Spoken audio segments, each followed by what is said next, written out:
বলছিলাম যে কি হয়েছিল? কি হয়েছিল আমি স্পটে দেখিনি, তবে আমি খাওয়া দাওয়া করে বাড়িতে ঘুমিয়েছিলাম। 10:30টার দিকে আমি শুনতে পেলাম চেঁচামেচি হচ্ছিল, বাইরে বেরালাম যে এরকম ঈশানকে মেরেছে। তখন আমি ওর দাদা হই, আমি হাসপাতালে গেলাম সরাসরি। আমাদের একটা বোন জামাই আছে, বাবু নাম, ওকে নিয়ে আমি ওটিতে ঢুকলাম। ওটিতে ঢুকে দেখলাম যে বেডে পড়ে আছে। তারপরে ওখানেই হাসপাতালে শুনতে পেলাম যে এরকম গোলামের ছেলে সুমন তাকে মেরেছে। হ্যাঁ, আর ওকে তো গাড়িতে করে বিজেপির লোকটা একটু সমর্থন করেছে। হুম, এটুকুই। কিষান কি বিজেপি? সেটা জানি না। আপনারা বিজেপি হ্যাঁ, সমর্থক? হাসপাতালে বিজেপির লোকরা এসেছিল, সমর্থন করেছিল। হুম, বিজেপি সমর্থক কিষান? না সেটা আমি জানি না ও পার্টি করতো, কিন্তু আমি যতটুকু দেখলাম হাসপাতালে, হুম, হেল্প করেছে বিজেপি। কবে এটা? কালকে? কি চাইছেন আপনি?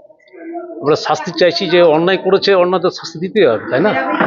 মায়ের কোল হারা একটা ছেলে চলে গেল, কেন খুনত হলো? কেন খুন হতে হলো এটা ঠিক জানি না, ভেতরের ব্যাপারটা কি আছে। রাজনৈতিক কোনো প্রতিহিংসা? না, এরকম কিছু দেখিনি, শুনেও নি। কালকে হাসপাতালে কারা এসেছিলেন বিজেপি? দেখে মনে হলো আমার ওই যে ভাইটা আছে, ও তুলে নিয়ে গেছিল। হ্যাঁ, ওকে জিজ্ঞেস করবো, ভালো, আমার থেকে ভালো বলতে পারবে। আপনার নাম? গণেশ হালদার, আমি কিষানের দাদা। কালকে 6 তারিখে ইংলিশ বাজারে 1 নম্বর ওয়ার্ড আছে, যেখানে মহেশপুর বাগান পাড়া আছে। ওখানে এক লোক আছে কিষান হালদার, যার বাড়ি আছে আপনার মাথা ভাঙ্গার মদনপুর ইংলিশ বাজারের আন্ডারে। তো ও ওই জায়গাটায় গিয়েছিল যেখানে ওর অসীম হালদার বাবার নাম আছে সুশীল হালদার, যার বাড়ি আছে মহেশপুর বাগানপাড়া। ওখানে ওদের সঙ্গে একটা ঝামেলা হলো, যে প্রাইমারি তদন্ত হয়ে আমরা জানতে পেরেছি কি ওখানে কিছু আপনার ইয়ে তাস ওয়াস নিয়ে মতলব প্লে কার্ড নিয়ে কিছু মতলব ইস্যু ছিল, যাতে যে অসীম হালদার আছে ওরা বিরোধ করেছিল কি কিছু বাইরে লোক এসে ওখানে মতলব এরকম তাস ওয়াস খেলছে, তাতে অপোজ করেছিল। ওটাই নিয়ে ওনাদের মধ্যে একটা বচসা হয়। বচসার মধ্যেই যে কিষান হালদার ছিল, ওদের সঙ্গে 1-2 লোক আর ছিল, ওদের হাতে ও হাসুয়া ছিল। তো ওটাই দিয়ে ওনারা মতলব একটা ড্রাঙ্কেন কন্ডিশন भी ছিল, যে প্রাইমারি তদন্ত হিসাবে আমরা জানতে পেরেছি। তো ওনারা এই যে কিষান হালদার ওনার ফ্যামিলি উপরে একটু চড় হয়। যে কিষান হালদারের বোন ছিল, ও বাঁচাতে গেছে, ওর উপরেই একটা ও মতলব ওর উপরেও চড় হয়েছে, যেটা দিয়ে যে অসীম হালদার ছিল, এর ভাই সুমন হালদার ও 1-2 লোক আর এরা যে কিষান হালদার ছিল ওর হাত থেকে যে আমরা প্রাইমারি পাচ্ছি কি যে আপনার হাসুয়া ছিল, ওটাই দিয়ে ওনার উপরে অ্যাটাক করেছে। সঙ্গে সঙ্গে ওনাদেরকে হসপিটাল আর এই যে বচসা হলো, তো এর মধ্যে যে একিউজ ফ্যামিলি আছে ওনাদের 1-2 উপরেও কিন্তু আহত হয়েছেন ওনারা। তারপরে এনাদের সকলকেই হসপিটাল পাঠানো হয়েছিল, যেখানে কিষান হালদার মারা যায়।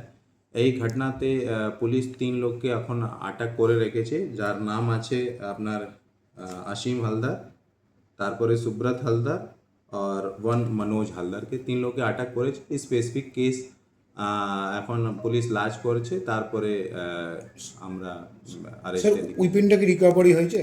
হ্যাঁ, যে ওয়েপন আছে ওটা আমরা রিকভারি করেছি। স্যার, আপাতত প্রাইমারি তদন্তে যে আমরা পেয়েছি, এর মধ্যে কোনো পলিটিক্যাল অ্যাঙ্গেল নেই। এটা পিওরলি নিজেদের মধ্যে ঝামেলা, যে কালকে থেকেই পরশু দিন থেকে ঝামেলা হলো, যেটা আমি বললাম কি প্লেইং কার্ড আর কিছু গ্যাম্বলিং টাইপের ইস্যু নিয়ে ঝামেলা হয়েছিল। এটা পিওরলি মতলব ক্রিমিনাল অ্যাক্টিভিটি আছে, এর মধ্যে কোনো পলিটিক্যাল অ্যাঙ্গেল আপাতত আমাদের। স্যার, এই প্লেইং কার্ড নিয়ে কি অ্যাকশন? আমি এই মঞ্চের মাধ্যমে সকল মালদাবাসীকে और আমাদের পুলিশ ডিপার্টমেন্টকে भी বলে দিচ্ছি কি এই রকম কোনো জুয়া সट्टा গ্যাম্বলিং ইলিগাল মদ ব্যাপার, এটা কিন্তু আমরা মালদা পুলিশ বিলকুল অ্যাকসেপ্ট করব না। নেক্সট কিছুদিন মধ্যে আমরা এর বিরুদ্ধে একদম অভিযান চালাবো, আর এই সব জিনিসটা একদম অ্যাকসেপ্ট করা যাবে না। যে লোকটা এই জুয়া সट्टाর মধ্যে ইনভলভ আছে ওনাদেরকে আমি কিন্তু ওয়ার্নিং দিচ্ছি কি আপনারা এই রাস্তা ছেড়ে দিন। নালে আপনাদের বিরুদ্ধে কড়া কড়া কারবাই করা যাবে। আর আমাদের পুলিশ ডিপার্টমেন্টকে বলে দিচ্ছি কি আপনারা একদম সচেতন হয়ে একদম প্রপার অভিযান চালান যেরকম ইলিগাল জুয়া সট্টা মদের বিরুদ্ধে।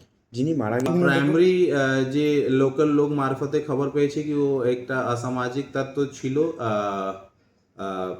ওর বিরুদ্ধে কি কি কেস আছে আমি আমাদের যে ক্রাইম ডাটা রেকর্ড আছে ওর লোকাল থানাকে বলেছি কি ওর বিরুদ্ধে কি কি কেস ছিল একটু বের করতে।